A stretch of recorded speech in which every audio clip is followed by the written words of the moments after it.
ನ್ಯೂಸ್ಗೆ ಸ್ವಾಗತ. ನಾನು ಚಂದ್ರಿಕಲಾ ನೂತನಗೌಡ. ನೋಡಿ, ಏನು ಅಂತಂದ್ರೆ ಬಸನಗೌಡ ಪಾಟೀಲ್ ಯತ್ನಾಳ್ ಅವರದ್ದು ಒಂದಲ್ಲ ಒಂದು ಹೇಳಿಕೆಗಳು ಅಥವಾ ಟೀಕೆಗಳು, ವಿವಾದಾತ್ಮಕ ಹೇಳಿಕೆಗಳನ್ನು ಕೊಡೋದ್ರ ಮುಖಾಂತರ ಅವರು ಜಗಜ್ಜಾಹೀರಾತು ಆಗಿ ಹೋಗಿದ್ದಾರೆ.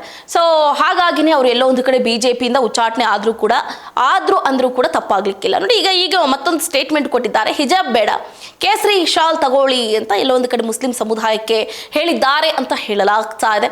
ಶಾಲಾ ಮತ್ತು ಕಾಲೇಜು ವಿದ್ಯಾರ್ಥಿಗಳಿಗೆ ಹಿಜಾಬ್ ಧರಿಸುವುದಕ್ಕೆ ಅವಕಾಶ ನೀಡಿದ ಕರ್ನಾಟಕ ಸರ್ಕಾರದ ಹೊಸ ಆದೇಶವನ್ನ ವಿರೋಧಿಸಿ ಪ್ರತಿಭಟನೆಯನ್ನು ಕೂಡ ನಡೆಸಿದ್ರು ಬಿಜೆಪಿ ಉಚ್ಚಾಟಿತ ಶಾಸಕ ಬಸನಗೌಡ ಪಾಟೀಲ್ ಯತ್ನಾಳ್ ಹಾಗೆ ಅವರ ಬೆಂಬಲಿಗರನ್ನ ಪೊಲೀಸರು ವಶಕ್ಕೆ ಕೂಡ ಪಡ್ಕೊಂಡ್ರು. ನೋಡಿ, ಶಾಲಾ ಕಾಲೇಜುಗಳಲ್ಲಿ ಹಿಜಾಬ್ಗೆ ಅನುಮತಿಯನ್ನ ಕೊಟ್ಟ ನಂತರ ರಾಜ್ಯ ಸರ್ಕಾರದ ವಿರುದ್ಧ ಪ್ರತಿಭಟನೆಯನ್ನ ನಡೆಸಿದ್ದಾರೆ ಯತ್ನಾಳ್ ಹಾಗೆ ಅವರ ಬೆಂಬಲಿಗರು. ಇನ್ನು ನಗರದ ದರ್ಬಾರ್ ಕಾಲೇಜ್ ಬಳಿ ವಿದ್ಯಾರ್ಥಿಗಳಿಗೆ ಕೇಸರಿ ಶಾಲನ್ನ ವಿತರಿಸೋದಕ್ಕೆ ಯತ್ನ ಮಾಡಿದಂತಹ ನಂತರ ಅವರನ್ನ ಪೊಲೀಸರು ವಶಕ್ಕೆ ಪಡೆದಿದ್ದಾರೆ. ಯತ್ನಾಳ್ ತಮ್ಮ ಬೆಂಬಲಿಗರೊಂದಿಗೆ ವಿದ್ಯಾರ್ಥಿಗಳಿಗೆ ಕೇಸರಿ ಶಾಲು ತಗೊಳ್ಳಿ, ಯಾಕೆ ಬೇಕು ಹಿಜಾಬ್, ನಿಮಗೆ ಹಿಜಾಬ್ ಎಲ್ಲ ಸೆಟ್ ಆಗೋದಿಲ್ಲ, ಬುರ್ಕಾ ಎಲ್ಲ ಹಾಕೊಳ್ಳಕ್ಕೆ ಹೋಗಬೇಡಿ, ಕೇಸರಿ ಶಾಲನ್ನ ಹಾಕೊಳ್ಳಿ ಅಂತ ಹಿಜಾಬ್ ಧರಿಸುವಂತವರಿಗೆ ಕೊಡೋದಕ್ಕೆ ಹೋಗಿದ್ದಾರೆ.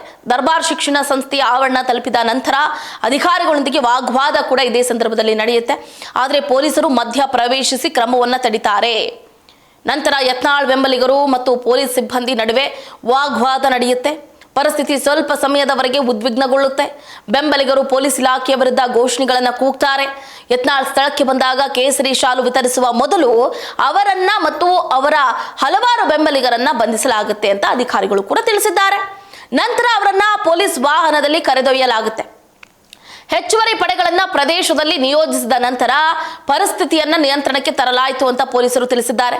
ನೋಡಿ, ಏನಂತಂದ್ರೆ ಮುಖ್ಯಮಂತ್ರಿ ಸಿದ್ದರಾಮಯ್ಯನವರು ಶಿಕ್ಷಣ ಸಂಸ್ಥೆಗಳಲ್ಲಿ ಧಾರ್ಮಿಕ ಉಡುಪುಗಳನ್ನ ನಿಷೇಧಿಸುವ ಫೆಬ್ರವರಿ 5, 2022 ಆದೇಶವನ್ನ ಹಿಂತೆಗೆದುಕೊಳ್ಳೋದ್ರ ಮೂಲಕ ಹಿಜಾಬ್ಗೆ ಅನುಮತಿಯನ್ನ ಕೊಡ್ತಾರೆ ಅಥವಾ ಕೊಡುತ್ತೆ. ಪರಿಷ್ಕೃತ ಮಾರ್ಗಸೂಚಿಗಳು ಹಿಜಾಬ್ ಮಾತ್ರವಲ್ಲದೆ ಪವಿತ್ರ ದಾರ, ಜನಿವಾರ, ರುದ್ರಾಕ್ಷಿ ಮತ್ತು ಶಿವ ಮಣಿಗಳಂತಹ ಇತರ ಸಾಂಪ್ರದಾಯಿಕವಾಗಿ ಧರಿಸಿರುವ ಧಾರ್ಮಿಕ ಸಂಕೇತಗಳಿಗೆ ಅನುಮತಿಯನ್ನು ಕೂಡ ಕೊಡುತ್ತೆ.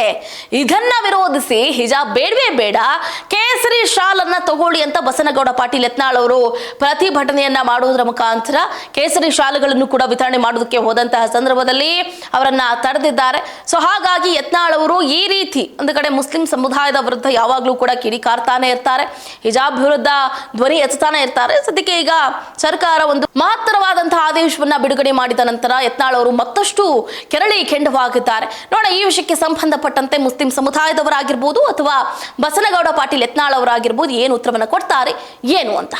ಇದಾಗಿತ್ತು ಇವರೆಗಿನ ಅಪ್ಡೇಟ್. ನೋಡ್ತಾ ಇರಿ ಸ್ಪೀಡ್ ನ್ಯೂಸ್, ಸುದ್ದಿ ನಿಮ್ಮದು, ವೇಗ ನಮ್ಮದು.